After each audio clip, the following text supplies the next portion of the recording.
প্রভুপাদ ওখানে একটা প্রশ্ন তুলেছেন, যারা গৃহে থাকে তারা কি করবে? 1 লক্ষ জপ করবে কি করবে? খুব স্পিডে জপ করলে 6 ঘন্টা লাগবে, আর ধীরে ধীরে করলে 8 ঘন্টা। কি করে করবে 1 লক্ষ জপ? তো প্রভুপাদ বলছেন, ভক্তি সিদ্ধান্ত সরস্বতী গোস্বামী ঠাকুর বললেন, কোনো অজুহাত চলবে না। তুমি গৃহস্থ হও আর ব্রহ্মচারী হও আর বানপ্রস্থী হওয়া সঠিক কর্তব্য হয় নাকি? বলছে কোনো অজুহাত চলবে না। ভগবানের সেবাই হবে না লক্ষ জপ না করে, 1 লক্ষ জপ করতে হবে। ভগবান বলছেন, আমি লক্ষপতির হাতে খাই, সেবা করি।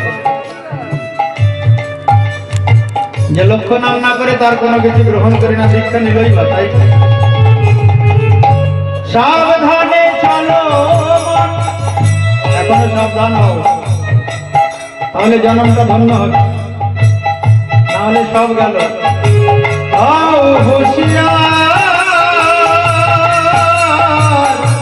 তোমার বেলা যে বয়ে যায় আসে অন্ধকার, সাবধানে চলো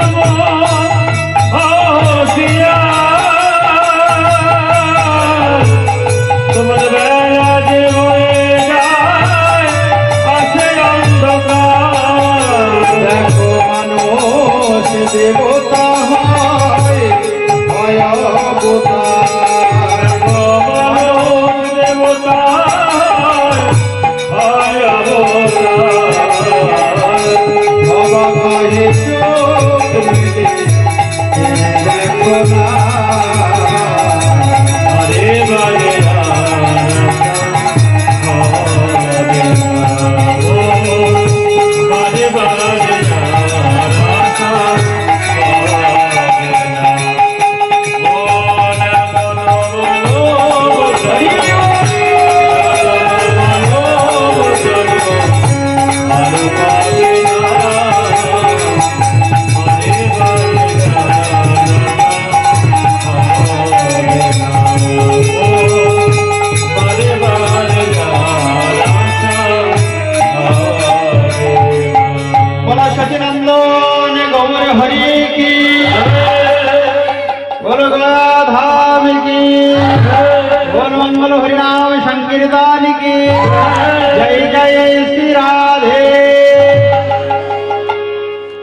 বারে বারে আর আসা হবে না।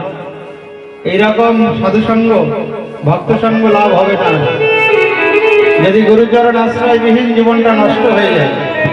হঠাৎ বলো হরি হরি বল হয়ে গেল, তাহলে জানবে আবার এই জায়গায় আসতে তোমাকে 80 লক্ষ জনম ভ্রমণ করতে হবে। তাই ভগবান হয়েও নিজে আচরণ করে জগৎকে শিক্ষা দিচ্ছেন, তোমরা সবাই গুরুচরণ আশ্রয় করবে। ভগবান গয়ায় গিয়ে ঈশ্বর পরিবাদের কাছে দীক্ষা নিলেন, 12 গোপাল মন্ত্রী। কিন্তু দীক্ষা গ্রহণের পরই কিছুদিন গয়াতে অবস্থান করার পরে প্রেমের বিকার শুরু হলো অঙ্গে মহাপ্রভু। তো বৃন্দাবন দাস ঠাকুর বললেন, কৃষ্ণ বিরহে ব্যাকুল হয়ে, কৃষ্ণ রে বাপরে, আমার জীবন সর্বস্ব হরি তুমি, আমার প্রাণ চুরি করে তুমি কোথায় গেলে? এইভাবে ক্রন্দন করা শুরু করলেন সচিনন্দন গৌর। এই বলে উচ্চস্বরে রোদন করেন, কখনাবা ধোলাই গড়াগড়ি দাস, আর সংসারে ফিরে যেতে মন নেই। ভালো নাহি লাগে সংসার। একবার যদি গুরু কৃপা হয়ে যায়, গুরুদেব যদি ঠিকঠাক কৃপা দৃষ্টি প্রদান করেন, কৃপা শক্তি প্রদান করেন, আর সংসার ভালো নাহি লাগে সংসার, ওরে ভালো নাহি লাগে সংসার, ভালো নাহি লাগে।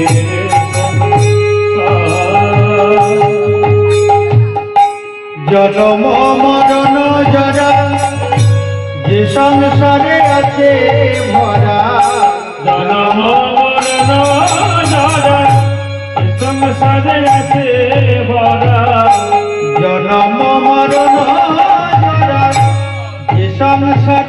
আছে ভরা ইতে কি আছে বলো সার ইতে কি আছে বলো সার আমার ভালো নাহি লাগে এ সংসার ওরে ভালো নাহি লাগে এই গীত হচ্ছে 366 খানা কীর্তন আছে ভক্তিবিনোদ ঠাকুরের দর্শিত। তো সচিনন্দন গৌর হরির দীক্ষা নেওয়ার পরে আর গৃহে মন নেই। একটা মন দিয়ে কটা চিন্তা করা যায়? একটার বেশি দুটো চিন্তা করা যায়? কিন্তু মাদ্রাসা জীবের মন কি হয় বলো তো? যদি সংসার হয়ে গেল তাহলে গেল তো ভগবানের সেবা করতে শুরু করবে, বাড়া তো দূরে থাক, হরিনামও কমতে শুরু করবে, দিনে দিনে কমে যাবে। যদি 1 লক্ষ হয় সংসার করলে হয়ে যাবে 50,000, তারপরে একটা সন্তান হলো, ওখান থেকে আবার 25,000 হবে। কিন্তু মহাপ্রভু সংসার করেছেন, জগৎকে শিক্ষা দিচ্ছেন সংসারে থাকো, কিন্তু মন সংসারে দেবে না।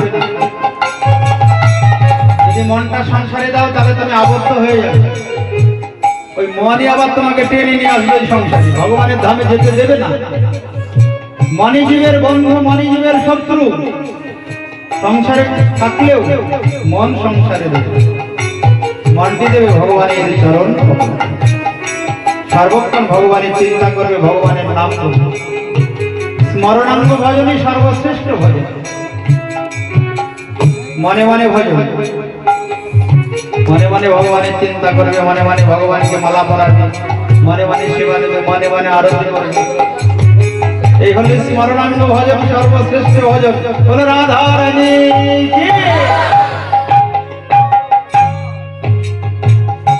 স্মরণাঙ্গ ভজন যতদিন না কেউ পৌঁছায় ততদিন রাগমার্গ আশ্রয় হয় না, আর যতদিন না রাগমার্গ আশ্রয় হয় তার ভজন শুরুই হয় না। বলো রাধা রানী কি? এটা হলো আসল ভজন, স্মরণাঙ্গ। মনের স্মরণ প্রাণ মধুর মধুর ভাব, মনের স্মরণ প্রাণ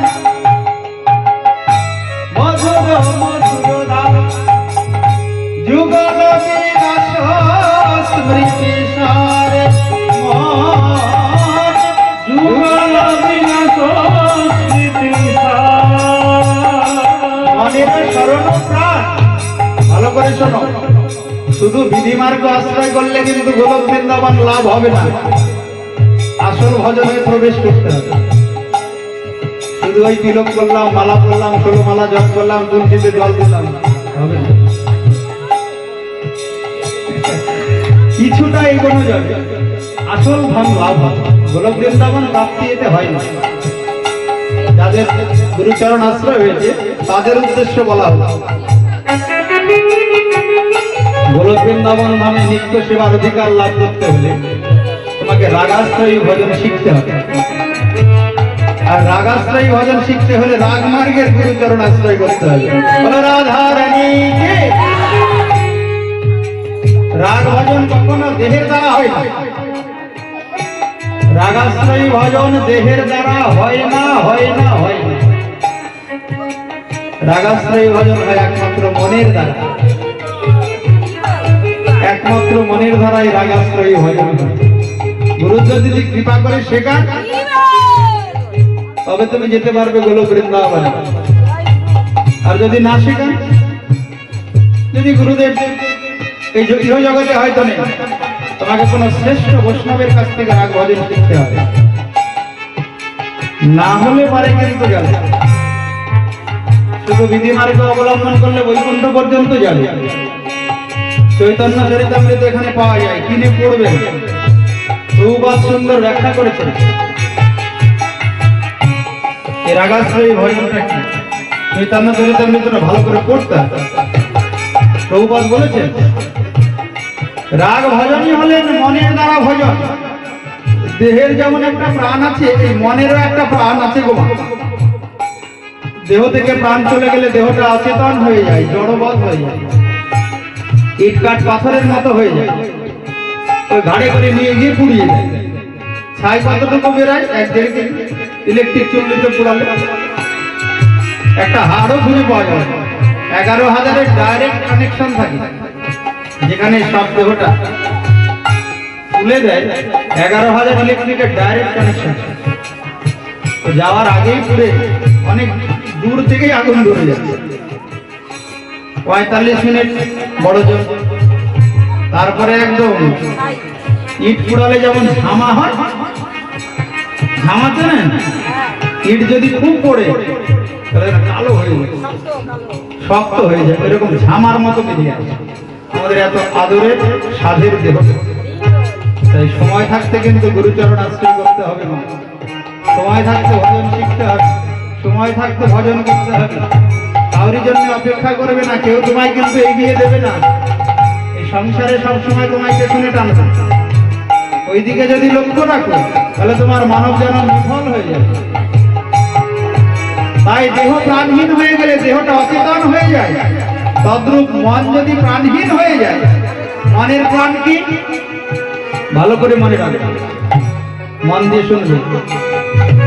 মনের প্রাণ হলো স্মরণ, ভগবানের লীলা স্মরণ।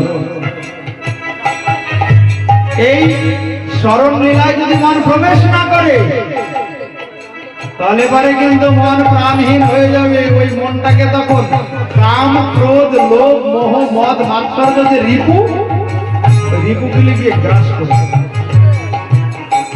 মনকে নিয়ে তখন ফেলবে। রিপু ইন্দ্রিয়গুলো মন তাদের বশীভূত হয়ে যাবে। আর তাতে কি হবে? নরকের রাস্তাটা পরিষ্কার হয়ে যাবে। বলো রাধা রানী। তাই বিধিমার্গ অবলম্বন করার পরে রাগ মার্গে ভজন করতে হবে। সংসারের সব কাজ করবে, কিন্তু মনটা দেবে না। মনটা দিতে হবে গোবিন্দ চরণে, গোবিন্দের সেবা। মনের দ্বারাই সেবা হয়ে যাবে।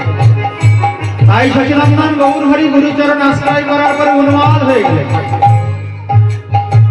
যে সমস্ত ভক্তগণ সঙ্গে গিয়েছিলেন গয়ায়, তাদেরকে বললেন, আমি আর সংসারে যাব না।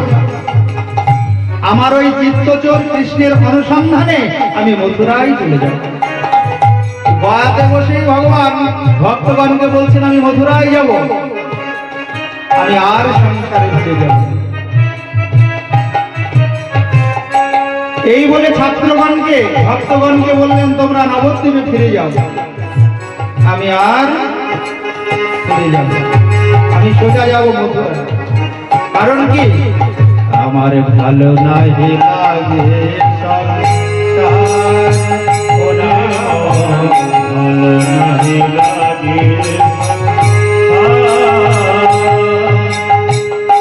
জনম মরণ জরা এ সংসারে আছে ভরা। যে সংসারে আছে ভরা, ইঠে আছে বলো সার মন, ইঠে আছে বলো আমার ভালো লাগে লাগে ভালো নাহি লাগে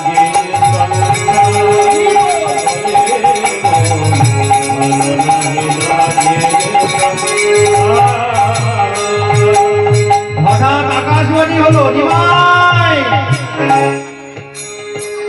আকাশবাণী হলো, নিমাই, এখনো তোমার মথুরায় যাওয়ার সময় হয়নি। তুমি যথা সময়ে মথুরায় যাবে, তুমি এখনো অনেক কাজ বাকি।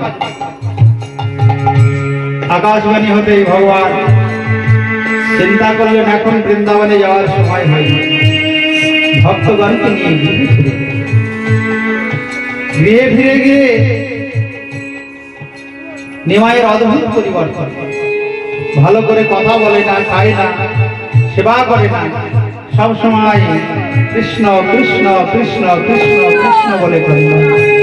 কৃষ্ণকে কেশব কৃষ্ণ কেশব মাথা কৃষ্ণ কৃষ্ণ কেশব কৃষ্ণ কেশব মধুমাখা সর্বক্ষণ কীর্তন করে।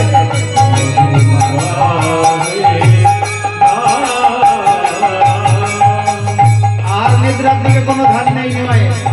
গয়া থেকে ফিরেই প্রভুর প্রেমন্মাদ দশার উপস্থিত হল। কৃষ্ণ কেশব কৃষ্ণ কেশব মধুমাখা কৃষ্ণ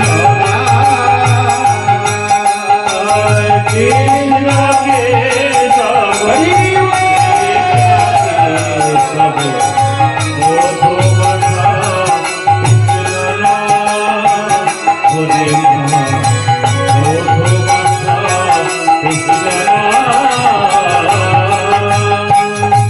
জপরে জপরে জপরে রচনা জপরে জপরে জপরে রচনা জপরে জপরে জপরে রচনা জপরে জপরে জপরে রচনা তৃপ্ত হবে মনরা মধুমাখা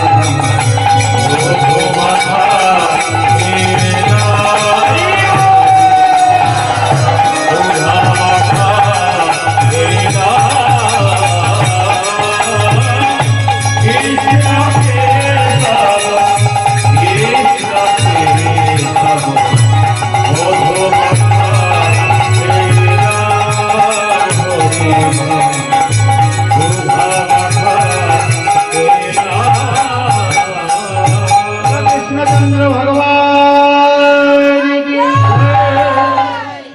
গয়ায় যাওয়ার পূর্বে এক অবস্থা, নিমাইয়ের গয়া থেকে ফিরে এসে আর এক অবস্থা, অদ্ভুত পরিবর্তন। না না না তো চৈতন্য ভাগবতে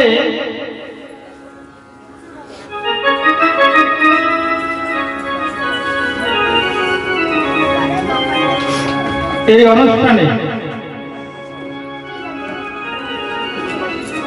সৌভাগ্যবান সৌভাগ্যবতী তারাই যারা এরকম মহতী অনুষ্ঠানে দান করে। এই দানের ফল কালকে বলেছি আমি, অন্য জায়গায় দান করলে ভগবানের উদ্দেশ্যে 1 আনা ভগবান ফেরত দেন, কিন্তু মহতী অনুষ্ঠানে দান করলে 100 আনা ফিরিয়ে দেবেন। তো সৌভাগ্যবতী মঞ্জু হালদার এই মহতী অনুষ্ঠানে 1001 টাকা দান করেছেন। বলো মঞ্জু মাতা কি। রেখা রায় 501 টাকা এবং মতি পাল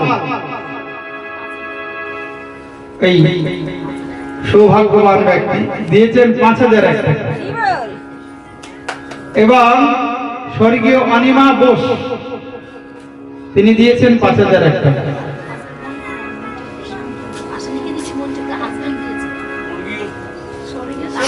মতি না মতি ও মন্টি বোস, স্বর্গীয় মন্টি বোস, অনিমা বোস। ও এই মন্টি বোস টাকাটা দিয়েছেন তার পত্নী স্বর্গীয়া এই অনিমা বোসের উদ্দেশ্যে। বলো অনিমা মাতা কি। ভগবানের কাছে প্রার্থনা করি তিনি যেখানে যে অবস্থাতেই থাকুন না কেন আত্মার যেন সদ্গতি হয় এবং আত্মকল্যাণ। এই সমস্ত ভাগবত অনুষ্ঠানে দান করলে মা যার উদ্দেশ্যে দান করবে তার জন্মটি সার্থক হয়ে যাবে, ধন্য হয়ে যাবে। তাই ভগবান শ্রীকৃষ্ণ সচিনন্দন গৌর হরি হয়ে গয়া থেকে ফিরে শ্রীধাম নবদ্বীপ ভক্ত সঙ্গে বললেন যে কৃষ্ণ নাম ছাড়া জীবের আর কোনো গতি নাই, গতি নাই, গতি। প্রভু বলে সর্বকাল সত্য কৃষ্ণ নাম, সর্বশাস্ত্রে কৃষ্ণ বই না বলিও। কৃষ্ণ ছাড়া কিছু বলবে না, এবার ছাত্রগণকে নতুন ভাবে শিক্ষা দিচ্ছে।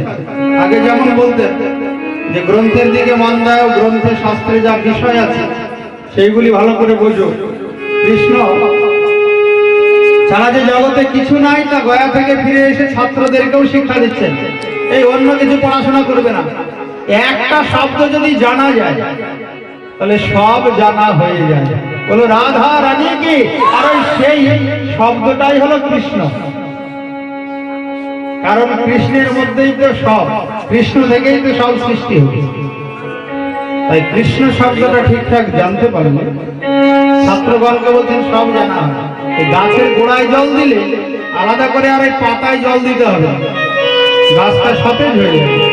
মুখে আহার দিলে আহারের শক্তি সারা দেহে সঞ্চারিত হয়ে যাবে। তদ্রূপ কৃষ্ণকে জানতে পারলে সব জানা হয়ে যাবে।